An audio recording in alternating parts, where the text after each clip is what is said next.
దేవుని ప్రేమ మన ఎడల ఎంతో అపరిమితముగా మనకు చూపుతూ ఉన్నాడండి. ఆయన కల్వరి సిలువలో ఆఖరి రక్తపు బొట్టును వరకు మన కోసం ధారపోసిన దేవాతి దేవుడు మనల్ని ప్రేమిస్తూ ఉన్నాడు. అయితే ఆయన ప్రేమను మనకి తెలియచేయాలి అని అంటే ఎంతగానో కల్వరి యాగం ద్వారా తెలియచేశారు. అయితే ఆ యొక్క ప్రేమ ఎంత అపరిమితమైనది అని అంటే, ఎంత లోతైనది అంటే సముద్రము కంటే లోతైనది అని మనం తెలుసుకోవచ్చు. అగాధ జలముల కంటే కూడా లోతైనది. ఇక్కడ మనం చూస్తూ ఉన్నాం కదండి ఈ సముద్రపు ఎల్లలను. దేవుడు అగాధ జలములకు ఎల్లలు వేసి ఆపే దేవుడు అయి ఉన్నాడు. అంత గొప్ప దేవుడు అగాధ జలములలో కొంట లోతుగా ఉన్నప్పటికీ కూడా అంత లోతైన ప్రేమను మన ఎడల చూపాలని ఆశిస్తూ ఉన్నాడు.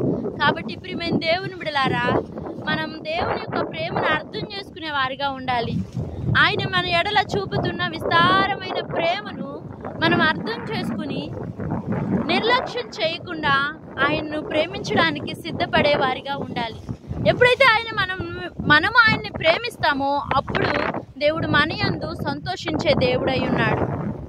కాబట్టి అగాధ జలముల కంటే లోతైన ప్రేమ, అద్భుతమైనటువంటి ప్రేమను మన ఎడల దేవుడు చూపాలని ఆశిస్తున్నాడు. ప్రియమైన దేవుని బిడ్డలారా, ఈ లోకపు ప్రేమ వైపు వెళుతూ అనేకమైన బాధలు పడుతూ, అనేకమైన కష్టాలు పడుతూ, ఎంతగానో హేళన చేయబడుతూ నిరాశలో నిస్పృహలోని ఉన్నావేమో. అయితే నా ప్రియమైన దేవుడు నిన్ను ప్రేమించుచున్నాడు. దేవుడు లోకమును ఎంతో ప్రేమించి తాను ఒక్కగానొక్క కుమారుడిని నీకోసం నా కోసం ధారపోసి, ఆయన ఆఖరి రక్తపు బొట్టు వరకు కూడా మన కోసం ధారపోసిన దేవాతి దేవుడు మన కోసం ఈ భూలోకంలోనికి వచ్చాడండి. ఆయన జగత్తు పునాది వేయబడక మునిపే నిన్ను నన్ను అనాది సంకల్పంలో నియమించి నిన్ను ప్రేమిస్తూ ఉన్నాడు, నన్ను ప్రేమిస్తూ ఉన్నాడు.